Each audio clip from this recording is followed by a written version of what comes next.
Right there, in the middle of the heavy rain, is our Turnpoint, with a 500-meter radius. From the ground, that probably sounds kind of funny, but seriously, what do you do in a situation like that?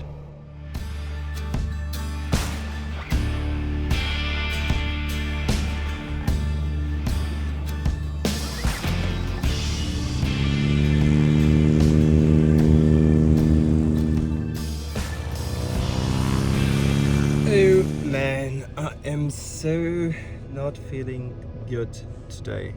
So I'm trying to relax as long as possible. I could just sleep now, and I try to get some coffee, some caffeine to get a little bit more in a mood, but didn't help at all at the end.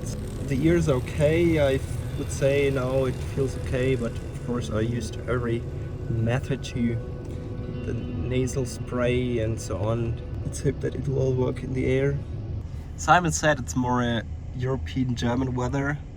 Cloud base is not so high, but I would say it looks better than the normal German day. And of course it is a very interesting, challenging task today with this rain arriving into this area perhaps in the afternoon between 4 p.m. and 5:30 p.m. It's not sure when it will arrive. So it is a very tricky day today, and they even made a presentation in the briefing how we should react if there's a lot of rain coming in here, so we don't go to our tie-down points. We will just leave the gliders on the taxiways. I need to stay focused today, need to fight not to lose too much points, and hopefully tomorrow is another rest day. Might work out because the weather's not good, and then I hope my health is back on and I can fight for some points, fight perhaps for the win or for the second position. Let's go.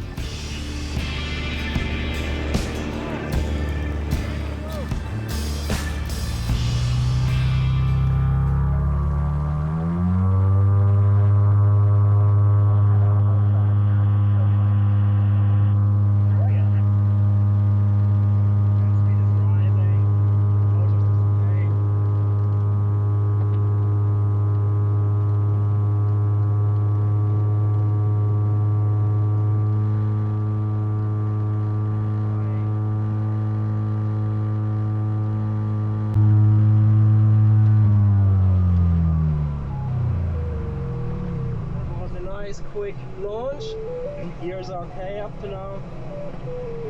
One of the long-term supporters of this channel is SkySight, the soaring weather. They've recently rolled out some really useful improvements that help you prepare for cross-country flights or competitions even faster and more effectively. First up, there's a brand new Q overview map which gives a fantastic visual summary of thermal conditions. The light-colored shading shows thermal height, while the more vibrant spots indicate Q thermals, along with varying levels of cloud coverage. You can even spot areas with rain or overdevelopment at a glance. Previously, you'd had to click through several different maps to get this kind of information. Now it's on one place. The second highlight is the new thermal cross-section over the course of the day. Just click on any point on the map and you'll get the detailed cross-section showing thermal strength, wind, base height and cloud coverage throughout the day. And when you zoom out, you even get a preview for the next 3 days, an incredible powerful feature. There's also great news for live weather tracking. SkySight now uses new high-resolution satellite image, which is much more suitable for evaluating gliding conditions. On top of that, you can now view live webcam previews directly within a platform, saving you the hassle of hunting through various websites. It gives you a super clear picture of what's going on in the sky. If you are interested in a video where I show exactly how I prepare for a cross-country flight using SkySight, let me know in the comments. Both gears popped now, so for this altitude the play is okay. I use the nasal spray again. This one here. Should not use it too often. Should use it 2 times per day. It was already my second time. But I'm quite happy that the left hand ear also popped somehow But of course, when I descend, that will be a big problem then to get it pressurized again. I will try to do it like this, and let's hope that it doesn't hurt too much, that I don't damage anything on my gear.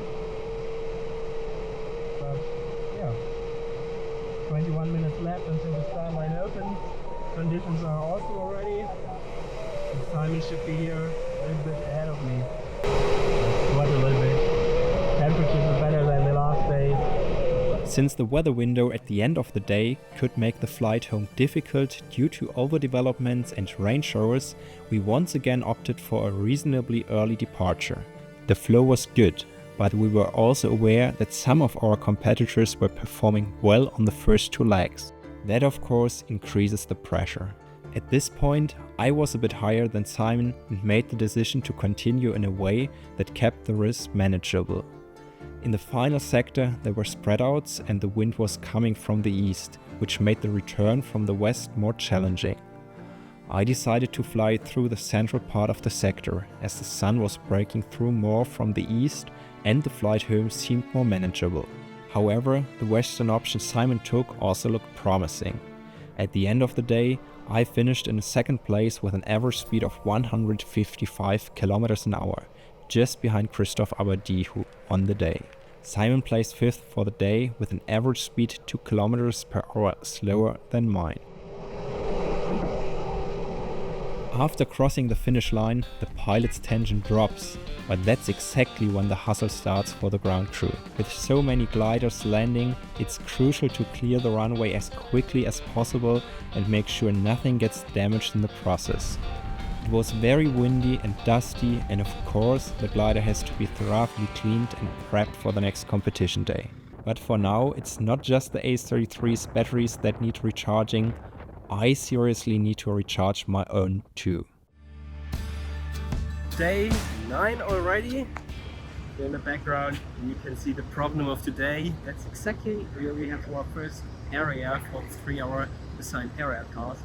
All the way there are rain showers, small thunderstorms, so it doesn't look good. But they just started here in their class. They have a different task. They have a racing task to a different direction. I believe it's more to this direction, which looks fine. So they started them. I'm not sure what their plan is for us. Fingers crossed that we don't fly. It would be better for the overall thing, and also for me as a person, I'm still very sick. It would be good to have one more rest day and then really catch up for the last days and race hard. Fortunately, the day was cancelled for the 18-meter class, so I was able to get some extra rest and recharge for the end of the competition. Still unaware that the next flying day would demand everything I had. Another day here at the World Gliding Championship. Only 2 more to come. Weather should have been slightly better today. It is better than yesterday, at least here in the area where we were released. But except the first sector, which is still okay, the other turnpoints are in areas where we have heavy thunderstorms at the moment. You can see small ones in the background already here. Here is also rain shower. This is a rain shower very close, and then in the background you can even see a gust front. That's a huge thunderstorm. Not easy at all, and yeah, we should have a plan for today, and I think Simon and my plan was to see what the others are doing. We want to start early, but perhaps we will just fly with the others, because I think in conditions like this we don't need to be the first ones to try out and test the options. But of course it can be time critical at the end if there's a shower and so on, so we don't want to waste too much time, and let's hope that we don't lose points today. That's the only thing. We need to fly consistent, don't use the motor, or if everyone uses the motor or make an on-landing plan, of course we should make distance today. But yeah, somehow someone will somehow make it today, I think. The only thing is we have a racing task. In Europe it would be more usual for these very rainy conditions to have big areas so we can decide where to turn. But here we need to fly in this very small 500-meter radius turn point. So if there's a shower, it's blocked. It's really not great. You need to wait or you need to fly into the shower. So the timing is most likely the critical part today. And yeah, it is hard to say if an early start is the best option. Let's hope that we get up in the air quickly so that we can reposition to start the task. I'm the last one to launch today, Simon the second to last.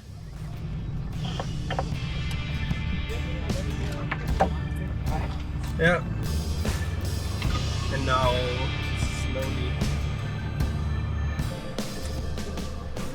Let's start!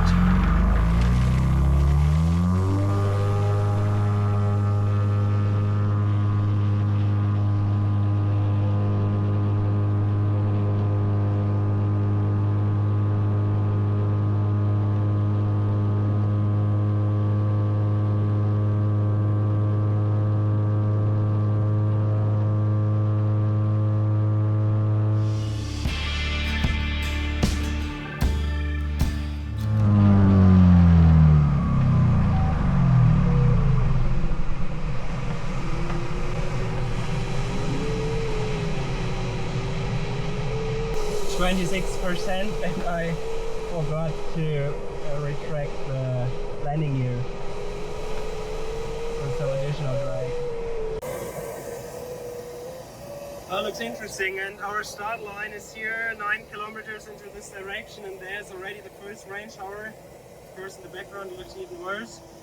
And we have 20 minutes left until the start line opens. So let's see how this all works out, and then that's the direction for the first leg should work out. Spectacular views here just before the start line. 17 minutes left. A lot of rain, a thunderstorm in the background. Even here, this rain shower. Die Shower setzen, drücken ganz schnell rein, damit wir gucken, dass wir dann starten und hinkriegen und gleich ausbringen. Yeah. Today, choosing the right moment to start could be especially decisive for how the flight turns out. I just flew out to the start line to check whether it's still possible to get there without hitting rain.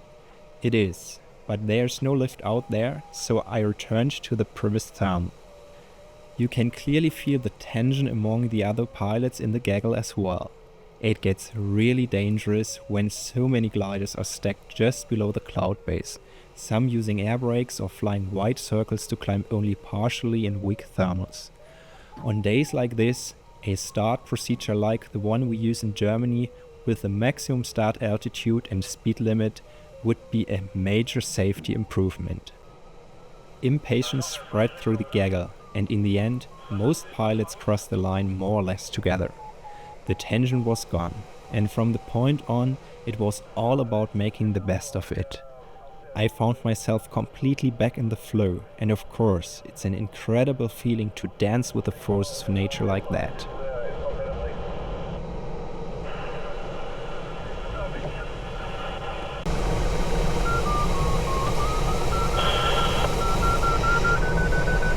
Okay, dann wird immer schlechter.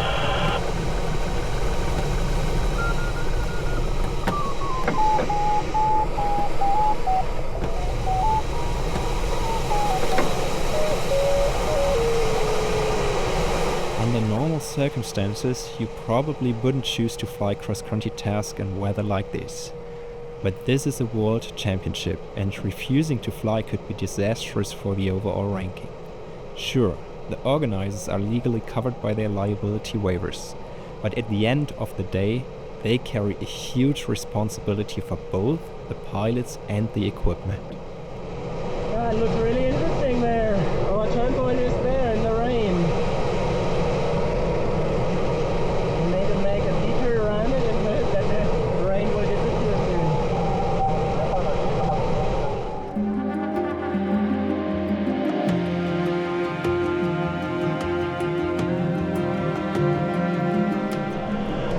Okay, Simon, also die Doppelsitzer haben wohl gerade welche versucht, da an den Punkt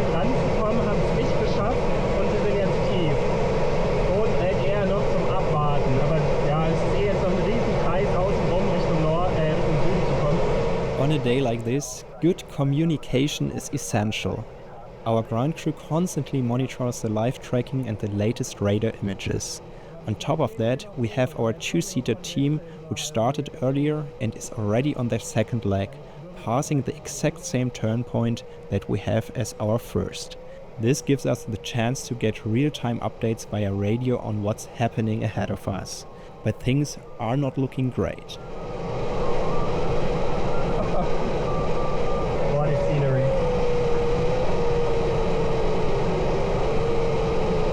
Right there, in the middle of the heavy rain, is our turn point, with a 500-meter radius. From the ground, that probably sounds kind of funny, but seriously, what do you do in a situation like that? I probably won the race to the turn point, but that's more of a risk than a reward in this case. Should I break away and push towards the turn point, only to head straight into the unknown, possibly dead air beyond? The old Stefan would have definitely gone for it, and has ended up paying the price more than once. Sean is in a similar situation and sticks with me. We start heading towards the turn point cautiously. To get a sense of how confident Sean is, I make a quick 360 ahead of him and see if he keeps going. He seems just as unsure.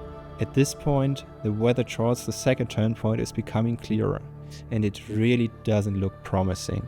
It's questionable whether we'll be able to connect with the lift again at all. I decided to turn back and wait for the main competition pack. Flying more relaxed now, I join up with Christoph and a large gaggle, trying to climb as high as possible before the turn point.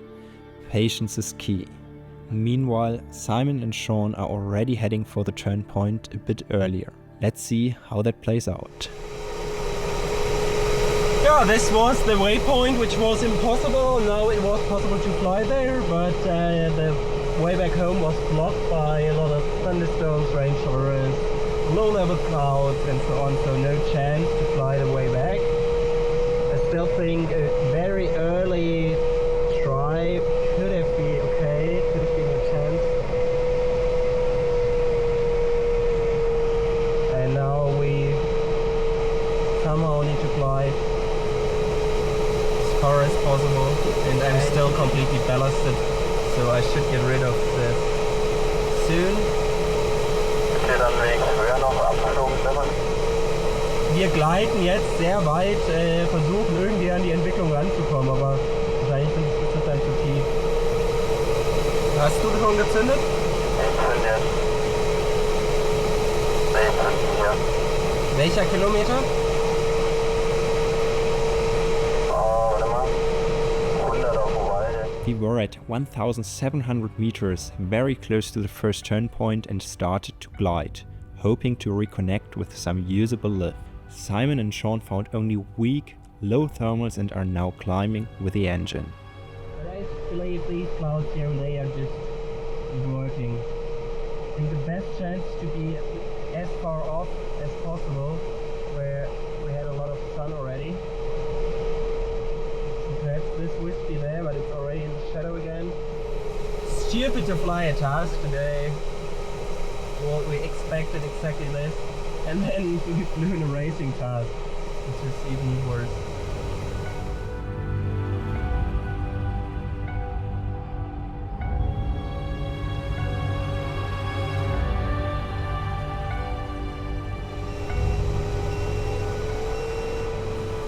I don't know if she was already zündet.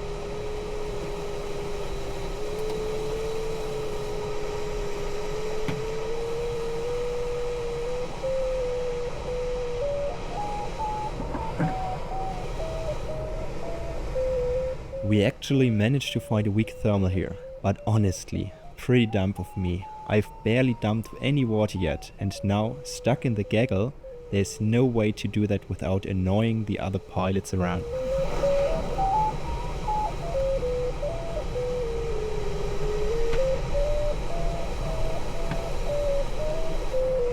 Unfortunately, I was a bit impatient here, hoping to find better lift by shifting position.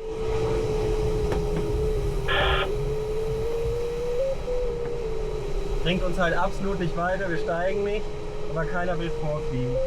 But it's just not getting us anywhere. We are not climbing, but no one wants to push on either.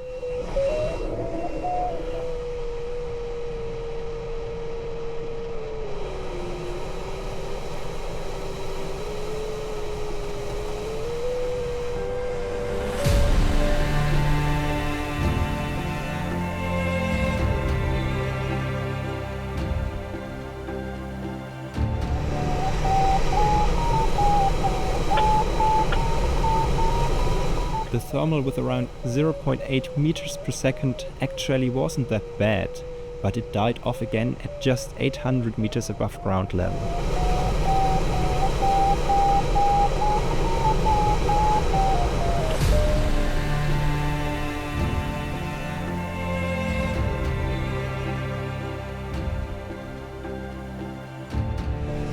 We're here in a very bad situation. The only option is to land here at this farm. Not sure if it works. We have some perhaps queues here. There might be also a good lift, but we are so low. I dumped all my water ballast. The unit here is on, so I can start the motor. And we have many other gliders around. So let's hope for another lift, or at least have a safe relight. And there's one even lower here, 250 meters lower, 3.9 kilometers. I believe the second one, this might still work, and on the right hand side there's a rain shower, so really shit situation. And then the weight, the only possibility is through this one here, which also doesn't look good. Just after I'd decided to head straight for the farm as a possible landing option due to the low altitude, the air started moving again.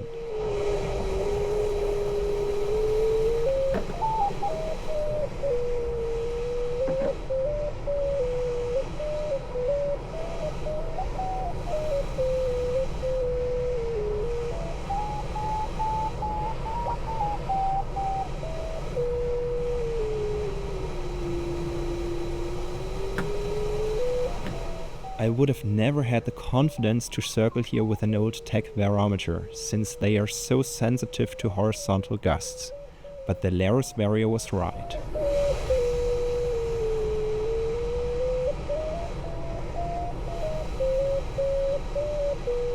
However, I was only able to gain another 100 meters here.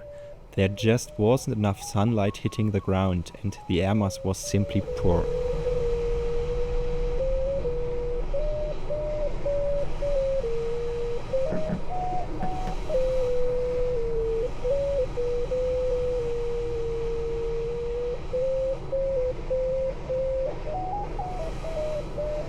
The other gliders also tried circling, but without success. At this point, the only thing left to do was to start the electric motor and make a safe return to Uvalde. I wonder is my glider for the last kilometers. This here also looks not good for landing, but at least if the motor fails I have something which should be a little bit better than the bushes. Ja, ich zünde jetzt.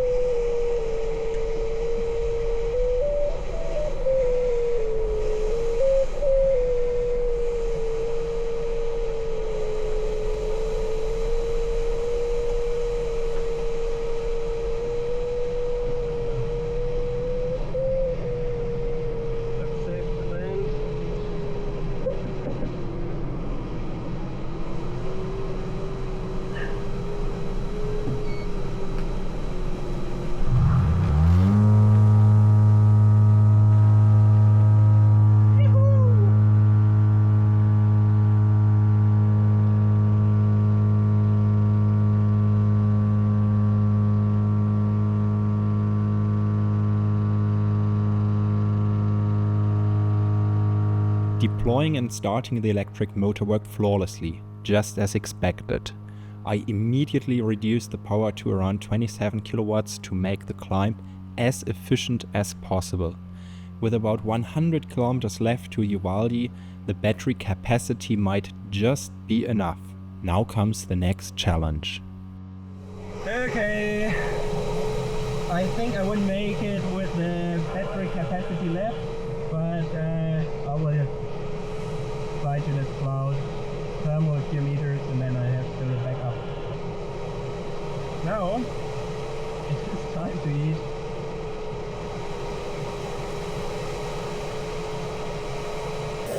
Look at the sky here, and in the background this huge one. Even down there you see these really low clouds. That's cool, but not great for flying. And then this is our direction to the Turnpoint. It's dead, completely dead. And that's the way back home. It's okay. This one is massive. This here is very spooky, but I need a little bit of altitude for my final glide. But it's a huge cumulonimbus, and I don't know when it starts to rain. There are some few drops already. And there in the background there's a gust front.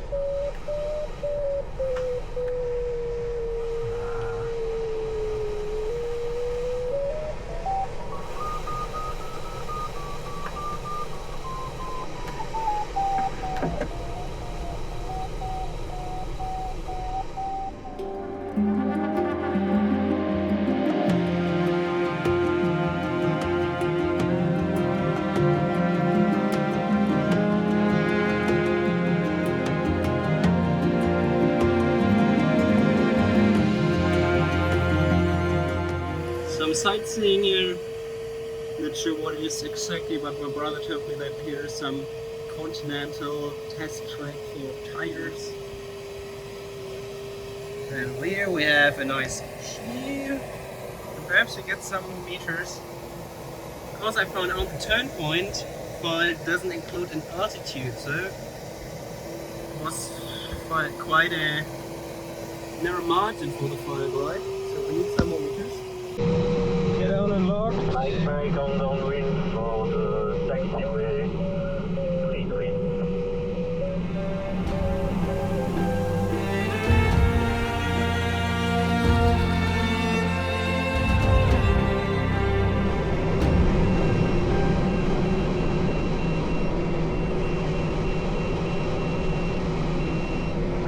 And there's traffic on show on the taxiway. What are your intentions?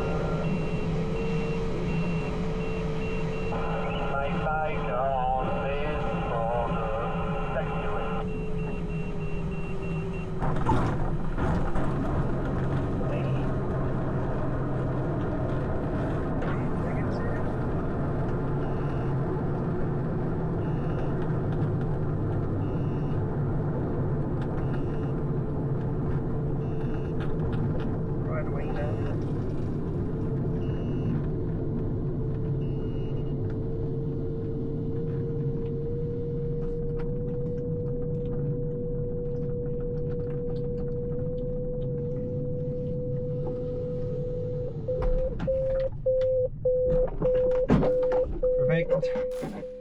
Since no one in the 80-meter class completed the task today, only a few points were awarded. I'm very happy with my 5th place, and the day's winner made it just 8 kilometers further. But the day also showed that in the end it's just as important to bring yourself and the glider back safely to the airfield. After all, it's just a game. Now 2 exciting competition days are still ahead. Can I hold on to the first place? Thanks for watching. If you enjoyed the video, it would honestly mean a lot to me if you left a like and subscribed. It really keeps me motivated to share more adventures with you. Let me know what you think in the comments. I'd love to hear from you.